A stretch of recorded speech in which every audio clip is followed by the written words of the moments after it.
Welcome, ladies and gentlemen, to World of Wrestling at this time. If you're not subscribed to the channel, what the fuck are you waiting for? Subscribe now.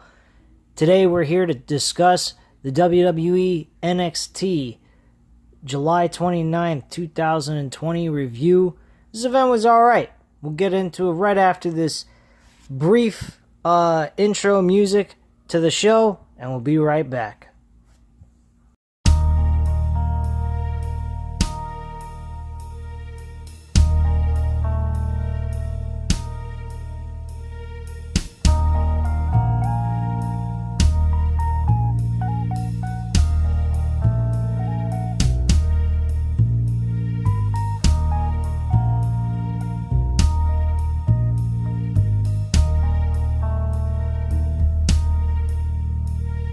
You came to me in a dream last night. You were standing in a brilliant light. 1 minute here, but the next you were gone. I thought you could stay, but I was so wrong. The end is here, the game is over. No more pretending, no more, no more.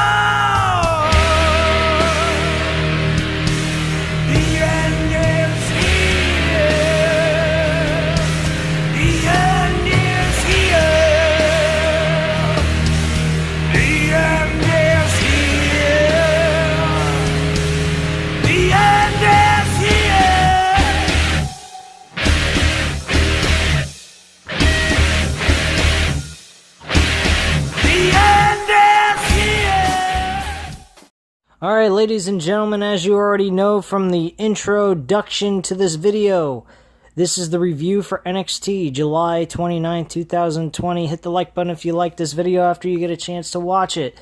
Hit the subscribe button if you're not subscribed to the channel, of course, and always, if you would like, leave a comment down below. I'll definitely get back to you on that.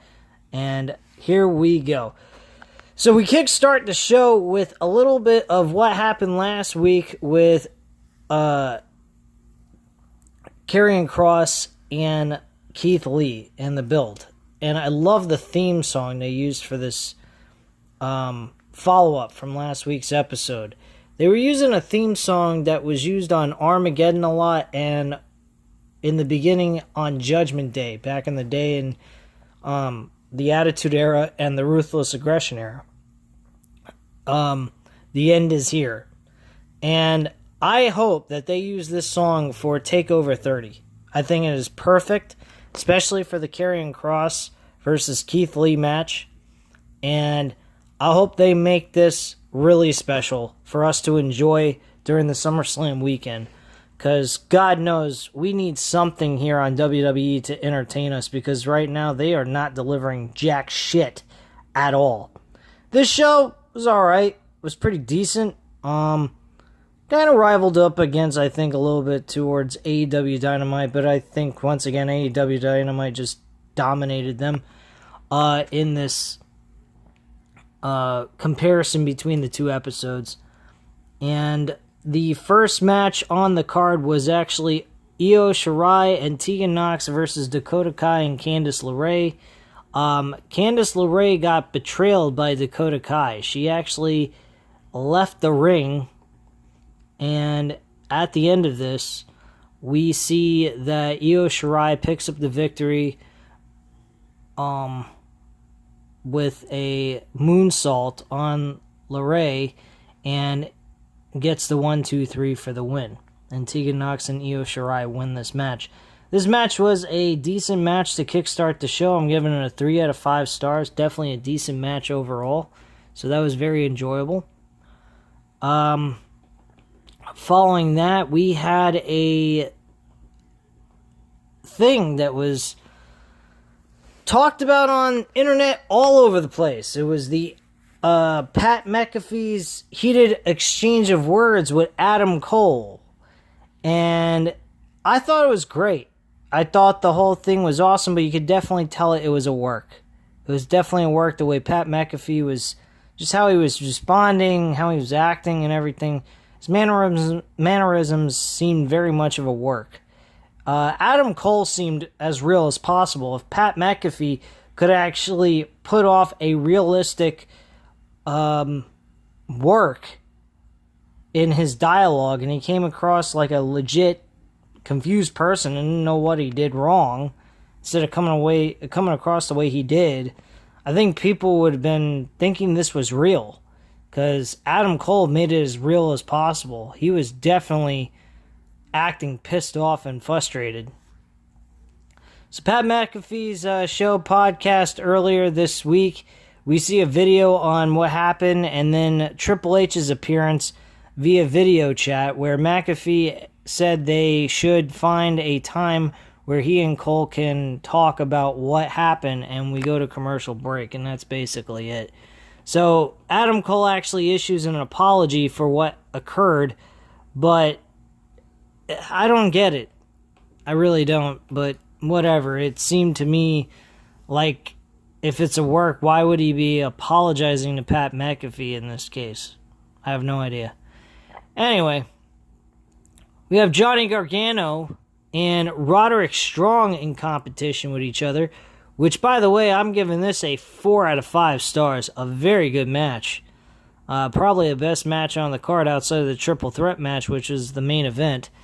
And Johnny Gargano picks up the victory with a final beat DDT and gets the 1-2-3 here. This was a very entertaining matchup overall. I think Roderick Strong is underutilized very much. I don't know why he's being utilized so little. Sorry about that. But yeah, I don't feel like he's being used at his full potential. I think this guy's got a capability of possibly even being, top-notch type of athlete. But, I mean, he's got a lot of other competition above him that's way better. I mean, Adam Cole has definitely got it all over him in main event status. But I definitely could see him as, like, once-in-a-lifetime type of situation, like a one-hit wonder main eventer, and then just kind of drop down to Never Neverland like Chris Benoit did or something like that. So that's what I just see in that. Now we have a backstage interview with Mackenzie and Mitchell. We have Mackenzie and Mitchell backstage with Dakota Kai. She asks about Kai walking out on Candice LeRae in their match earlier tonight, and Kai, who does not have Raquel Gonzalez with her, once again says she doesn't care about LeRae, and she's not a team player anymore. She says she's done with jumping through hoops and multi-person matches to become the number one contender, which she didn't earn. She has no right to be claiming that she's a number one contender. She lost in a number one contenders multi-man matchup in elimination, and she lost. Why she has any reason to say she's a number one contender is beyond me. And then Rhea Ripley, who's lost twice, once at WrestleMania 36 and then in a triple threat match, she ends up being the one pinned, not Charlotte Flair. There's another mind-boggler for me to even think that she's even got a shot at being a number one contender. She has no right to claim she's number one. She lost twice in World Championship opportunities. She has no right at the title. But later on during the episode, they announced that next week these two will compete over who gets the number one contendership to compete for the NXT Women's Championship. And that's basically that. So we back from the break, from a commercial break. Mackenzie is backstage with Timothy Thatcher. She asks about tonight's main event, and he's confident about torturing both Dexter Lumis and Finn Balor in the ring. We see Lumis watching Thatcher from the background, and Thatcher walks off. The Undisputed Era is backstage, and Adam Cole, Roderick Strong, Kyle O'Reilly, and Bobby Fish are really fucking pissed. O'Reilly says O'Reilly is actually really tired of the nonsense. He gets hyped up and shoves everyone, reminding him who they are and how they dominated NXT, and O'Reilly declares that the Undisputed Era is back in business, and they walk off. Now, I don't know from that whole situation what that means. I don't know if they're actually going to get pushed back into a winning streak, or they're going to start losing. They're going to still end up losing and eventually getting off of NXT programming and onto the main roster, which I hope that does not happen. Which I will upload a video later on this weekend and discuss something that I make a vow promise about for this channel going into the future. And it has to do with something about Adam Cole. So I'll definitely get into that and tell you what that is in another video later on this week. Shotzi Blackheart versus Mercedes Martinez. Mercedes Martinez looked very dominant. She reminds me a lot of Shayna Baszler. I think she is definitely the next Shayna Baszler for NXT. Definitely see that. Why she's tied up with Robert Stone, I have no fucking idea. So from there we have Keith Lee responding to Karrion Kross' ruthless attacks last week. And he says, basically, Keith Lee says he's going to defend his title at NXT TakeOver 30 and beat his ass to oblivion. So that's basically the promo. The delivery of the promo is very good. I enjoyed that. I thought that was very entertaining. Karrion Kross got on the Titantron, actually. See here, Lee turns to see Scarlett standing under a spotlight on the ramp. Someone actually yells, "Scarlett, you suck," from the crowd, and Scarlett and Lee briefly stare at each other down. Grimes attacks out of nowhere, but Lee drops him with a spirit bomb, and Lee turns back around to stare at Scarlett. She points to the big screen, and there's Kross. Kross asks, "What kind of man does nothing while his friend suffers, like Lee did last week?" Kross says Lee has to live with that now. He gives Lee two choices. The easy way, Lee gives him his title shot, or the hard way. Kross says Lee doesn't even want to know what that is because everyone will suffer. "Tick-tock," Kross says. Kross disappears on the big screen, and that's that. Lee accepts his challenge, basically. Says he's going to whip his ass at TakeOver 30, and that's all. And that's your push towards that match. I think it's pretty good. I like it. It's very simple. It's straight to the point. There's no fancy bullshit involved. So I really like that. So Imperium faces Everrise, which again I said last week, and I'll say it again. They should be called Ever Falling, because they're definitely falling. They are nothing. They're jobbers who get their asses kicked. Imperium wins this match, and then the Undisputed Era came out and kicked some fucking ass on the Imperium. So I do believe next week they are getting tag team title shot opportunity against the Imperium. I don't think they're going to win that match. I think they're going to lose. And eventually we're going to see them phase off into the distance into WWE main roster, which is probably going to be their demise. So we then get a brief special look at Bronson Reed, and who earned a spot in the TakeOver 30 ladder match for the vacant North American Championship. Reed doesn't care who else qualifies for the match because his dream will come true at TakeOver, and then we go to a commercial break. At that point, we have William Regal address the situation between Keith Lee and Karrion Kross. So Tom Phillips has a video message from NXT General Manager William Regal. Regal tells Karrion Kross and NXT Champion Keith Lee that he will not be bullied into making title matches, as those opportunities are still earned in NXT.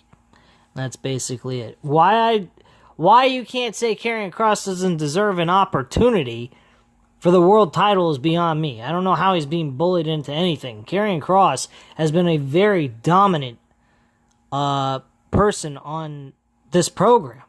I mean, he's been by far the best. By the way, going back to these matches, Imperium and Ever Rise was crap. That was a 2 out of 5 stars. It was a very short match. The match between Shotzi Blackheart and Mercedes Martinez, that I'm giving a 2.5 out of 5 stars because it was kind of short and one-sided. Let me see what other matches I left out here. I already mentioned Johnny Gargano and Roderick Strong was a 4 out of 5 stars. That was a really good match. And then Isaiah Swerve Scott versus Jake Atlas. This was a 3.5 out of 5 stars. This was a really good cruiserweight match, and I hope Isaiah Swerve Scott actually wins the cruiserweight title. So yeah, Isaiah Swerve Scott wins this match with no problem. Damian Priest, he's a guy that's being talked about. He's going to be competing in a triple threat qualifier next week. His opponent will be the I forgot their names. Bronson Ridge, I believe his name is. There's a new guy in the roster. Ornery Lorcan and Ridge Holland will be facing Damian Priest in their triple threat qualifier. That's an easy one to predict with no problem. So I predict Damian Priest is going to win that one easily. And then the main event was the triple threat qualifier for the North American Championship title ladder match at TakeOver. Finn Balor, Dexter Lumis, and Timothy Thatcher. This was great wrestling. This and Johnny Gargano versus Roderick Strong were the two best matches on the whole entire card tonight. The Cruiserweight match was right behind these two matches. Bottom line, I'm giving this match a 4 out of 5 stars. Dexter Lumis wins in a very nice fashion. He actually puts the silent submission hold on Timothy Thatcher, making him pass out, while he was also applying the ankle lock on Balor, who refused to tap out. Balor actually ends up losing the match anyway without being the person in the decision, but he unfortunately is not moving on to the ladder match, which I'm kind of disappointed. I think he would have been a great asset to the ladder match, just in the fact that he would have brought a lot of excitement. He didn't have to win the match. I just think it would have been kind of cool to see him in it. Now, granted, the bottom line is I don't see Dexter Lumis winning this matchup. I see Damian Priest, now that they are pushing Damian Priest into this. Dexter Lumis is my second choice. Bronson Reed would be third out of the bunch of people that will be in this match. Everybody else, I don't think anyone else is worthy enough to win this, because I don't think they need to. But yeah, Dexter Lumis picks up the victory, and that's that, folks. That's the show. Goes off the air with celebrating with Dexter Lumis. And basically, Dexter Lumis standing at the end, victorious. And that's the end of the show. So, at this time, guys, you know what to do. Leave your comments down below. Hit the like button if you like the video. And, of course, subscribe to the channel if you're not subscribed. And I thank you very much for watching. Have a great night, guys. Bye.